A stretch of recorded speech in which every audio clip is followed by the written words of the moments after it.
আপনারা জেনে থাকবেন বিগত 4-5 দিনে আমাদের পুরো বাংলাদেশে অসংখ্য ভাইকে আমাদের হত্যা করা হয়েছে। আমাদের অনেক ভাই যারা শহীদ হয়েছেন।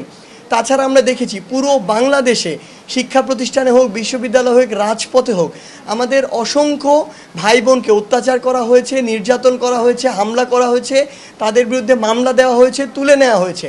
আমাদের দাবিগুলো যদি মেনে না নেওয়া হয়, দৃশ্যমান এবং কঠোর যদি পদক্ষেপ না নেওয়া হয়, তাহলে আমরা কোনো দিনও এভাবে আমাদের সকলের জীবনকে শঙ্কায় রেখে আমাদের আন্দোলন ছেড়ে ভীরুর মতো কখনো চলে যেতে পারি না।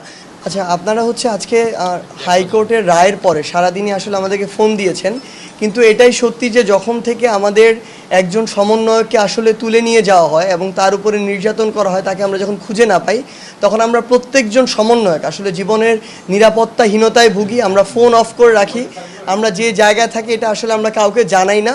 সেই জায়গা থেকে হয়তো আপনাদের সাথে আমাদের কমিউনিকেশন ঠিকমতো হয় না বা আমরা ফোনও ধরতে পারি না। আপনারা সবাই জানতে চেয়েছেন যে আজকে যে মহামান্য হাইকোর্ট থেকে রায় দেওয়া হয়েছে এটির প্রতিক্রিয়া কী, সেই জায়গাটি আমি স্পষ্ট করতে চাই। আসলে মহামান্য হাইকোর্ট থেকে আজকে যে রায়টি দিয়েছেন সেটি নিয়ে আমাদের কোনো প্রতিক্রিয়া নেই, কারণ আজকে যে রায়টি দেওয়া হয়েছে আসলে সেটি সরকারি চাকুরিতে প্রথম এবং দ্বিতীয় শ্রেণীর চাকুরি নিয়ে। কিন্তু আমরা আমাদের যে আন্দোলন করছি এক দফা নিয়ে, আমাদের প্রথম যে প্রধান এক দফাটি ছিল সেটি ছিল সরকারি চাকুরিতে সকল গ্রেডে যে কোটা সংস্কার সেটির বিষয়। এবং দ্বিতীয়ত যখন মহামান্য হাইকোর্ট এটি বলে দেয় যে এটি সরকারের একটি নীতিগত সিদ্ধান্ত এবং সরকার চাইলে এই পার্সেন্টেজটি বাড়াতে এবং কমাতে পারে এবং সরকারকে নির্দেশ দেওয়া হয়েছে দ্রুততম সময়ে প্রজ্ঞাপন জারির জন্য, সেই জায়গা থেকে আমরা বুঝতে পারি যে এটি আলটিমেটলি আসলে ফাইনাল যে ডিসিশনটি সেটি সরকারের জায়গা থেকেই আসবে। এবং আমরা আসলে অপেক্ষা করছি সরকারের সেই প্রজ্ঞাপনের জন্য।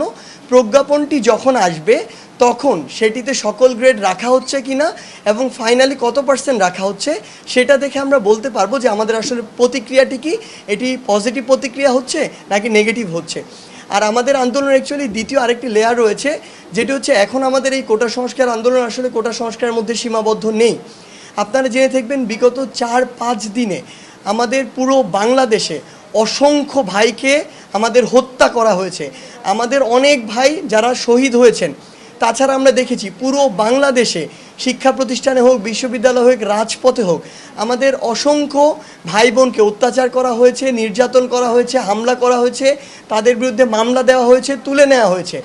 এই যে সামগ্রিক বিষয়গুলো, এই বিষয়গুলোর ভিত্তিতে আমরা প্রথমে 9 দফা দিলেও পরে সেটি মডিফাই করে 8 দফা দিয়েছি এবং আমরা জানিয়েছি যে আমাদের এই দাবিগুলো অবশ্যই আগে মেনে নিতে হবে। এই দাবিগুলো যদি আমাদের মেনে নেওয়া হয় তাহলে আমরা এই কোটা সংস্কার নিয়ে যে আলোচনার প্রস্তাব আমাদের দেওয়া হয়েছিল, সংলাপের প্রস্তাব, সেটি মেনে নিতে পারি।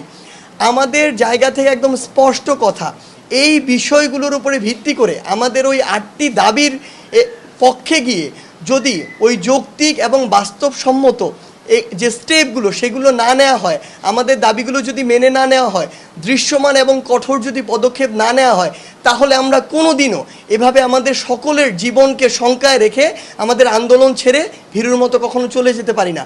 সেই জায়গা থেকে আমাদের স্পষ্ট কথা, আমরা প্রজ্ঞাপনটি কোটা সংস্কারের বিষয়ে প্রজ্ঞাপনটির জন্য অপেক্ষা করছি এবং আমাদের সামগ্রিক যে অবস্থাগুলো তৈরি হয়েছে সেই অবস্থার ভিত্তিতে আমরা যে দাবিগুলো দিয়েছি সেই দাবিগুলো যতক্ষণ না বাস্তবায়ন হচ্ছে বা কঠোরভাবে বাস্তবায়নের পদক্ষেপ না নেওয়া হচ্ছে, আমাদের ওই আস্থার জায়গাটি তৈরি না হচ্ছে, ততক্ষণ আমাদের যে আন্দোলন কিংবা কর্মসূচি এটি চলমান থাকবে। 1 মিনিটে নগদ ইসলামিক অ্যাকাউন্ট খুলতে ডায়াল করুন *167#। অবশ্যই খেয়াল রাখবেন, লেনদেন করতে হলে হালালভাবেই করতে হবে, কারণ কেউ না দেখলেও উনি কিন্তু ঠিকই দেখছেন।